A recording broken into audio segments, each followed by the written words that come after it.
This room was much larger and had a warm and welcoming atmosphere to it. Thankfully, I was given a normal bed. The previous one was taken apart and thrown out. I loved my new room. I enjoyed the space for all of my toys. I was happy that the place was large enough to have my friends drop by, but most of all, I was relieved to just be out of that uneasy, foreboding part of the house.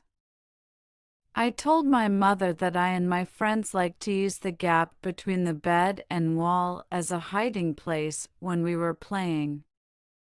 I awoke the next day feeling refreshed and relaxed. As I lay there watching some of my favorite cartoons on a small portable television, I noticed something odd.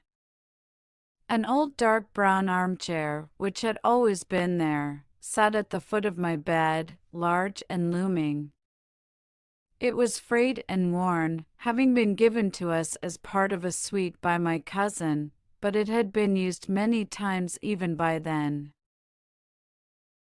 The chair itself was not unusual, but what unsettled me was that I could have sworn that before I had went to sleep, the chair had been facing away from the bed. Now, in the cold light of day, the chair was facing me. I assumed one of my parents had moved it while I slept, probably looking for something which had been left there before we switched rooms. The second night was not as restful.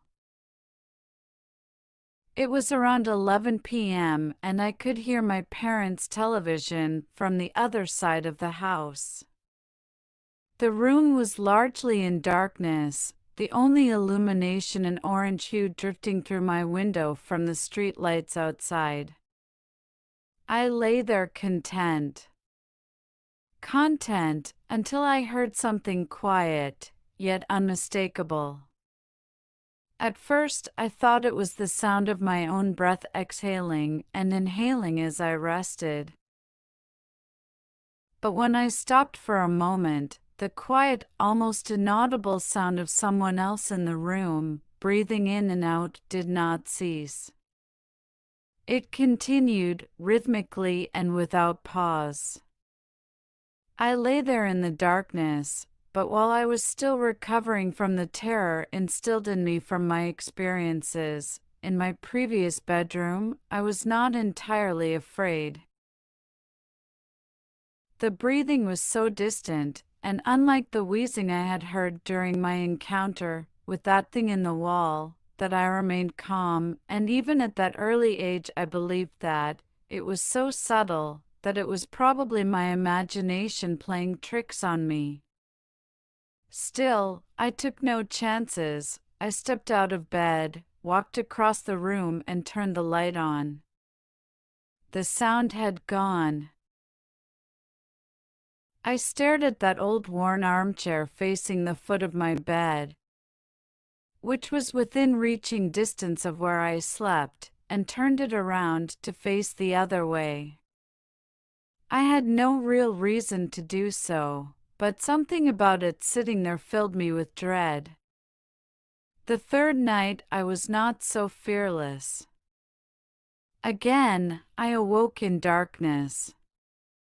Lying on my back, I stared up at the ceiling, which seemed to happily absorb the dim orange light from the street. The tree outside my window swayed in a calm breeze, casting a strange collection of improbable moving shadows across the room.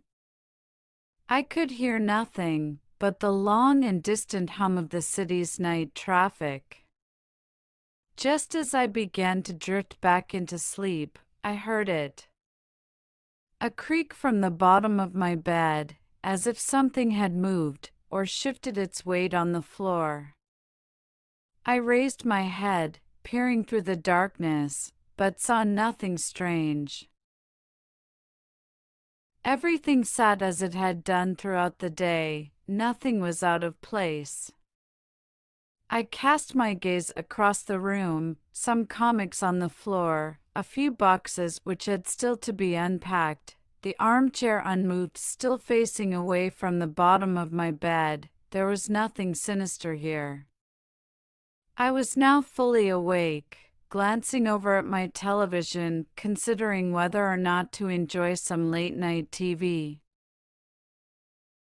I'd have to keep the volume low, of course, as my older brother would hear it in the next room, and no doubt tell me to switch it off.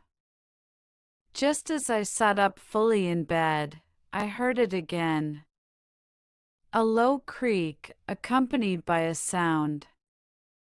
The sound of the slightest of movements. I looked again at the room. The dim orange shadows cast by the leaves, hanging by my window, now took on a more menacing form. I still saw no reason to be afraid. I stared at the chair at the end of my bed, and saw nothing unusual about it. It's quite common for the mind to take a moment to fully come to terms with what it is seeing. It takes time to put the full horror of what is in front of you together into a moment of cold, bitter realization. Yes, I was staring at that old worn armchair in the dark, but what I was also staring at was the person sitting in it.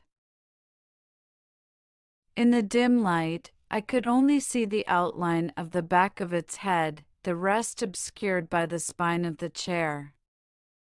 I sat motionless, staring, praying, hoping that my eyes were being misled by their surroundings. The slow creak of movement as it shifted in its battered throne chilled me to my very core. This was no mere trick of the dark. Then, it shifted onto its right side. I knew what it was doing. It was turning to look at me. It was difficult to make out, for even in that room it seemed darker than everything around it. I saw what looked like a collection of long fingers slip over the crest of the chair, and then another. The room was silent but for the sound of this thing shuffling in its seat, and the crash of my racing heart.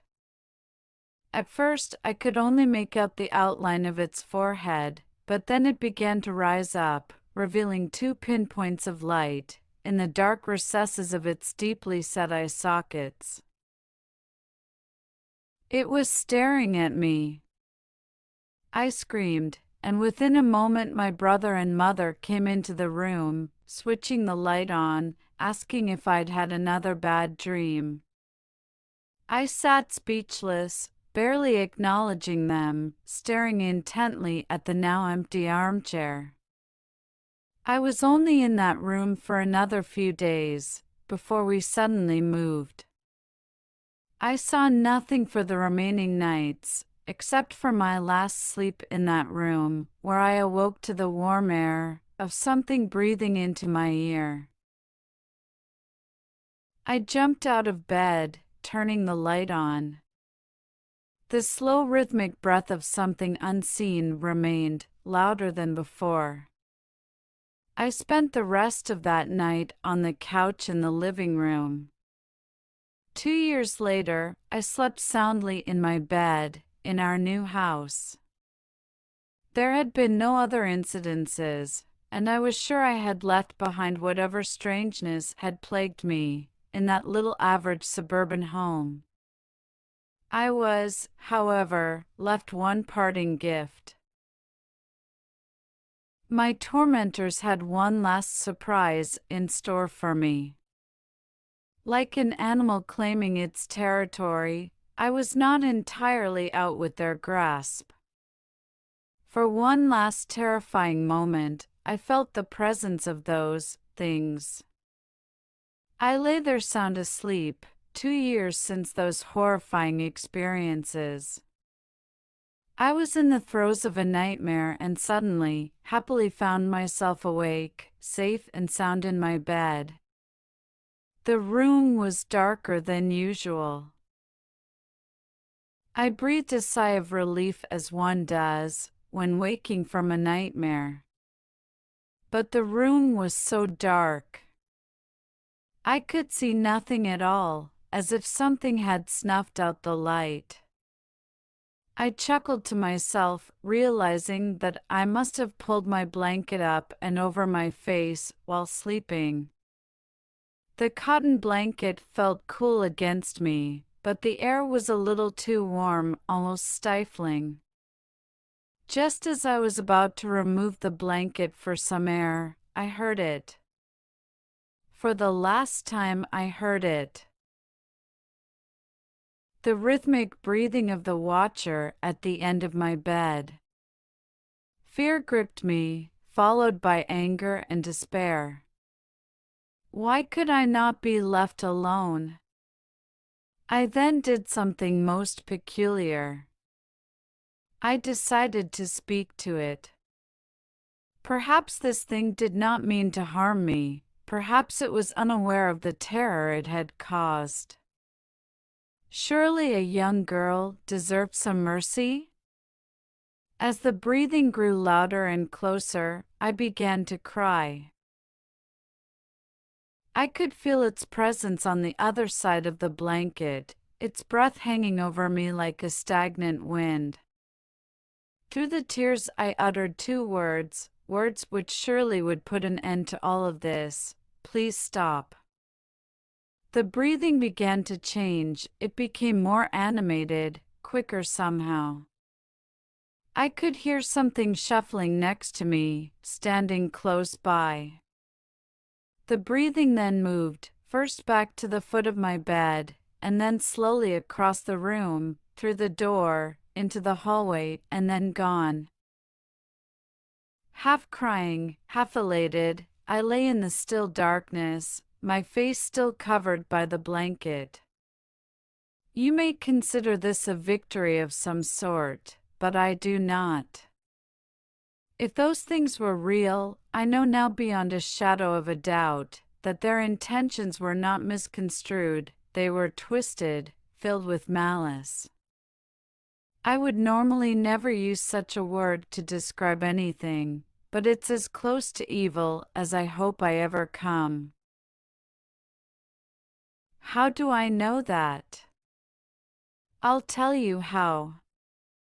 Moments after that thing seemed to have left the house, something pressed forcefully down on top of me, pushing the blanket with great strength against my face. I could feel a large hand, with long thin fingers, wrapping the covers around my skull, its nails imprinted upon me like razor-sharp ridges. I managed to slide down into the gap between the bed and the wall, quickly making my escape, clambering and screaming out of my room, waking my family. Make no mistake, that thing in the darkness tried to smother me to death. Thank you for watching. Please like, share, subscribe for more videos, press the bell icon and select all to get notifications.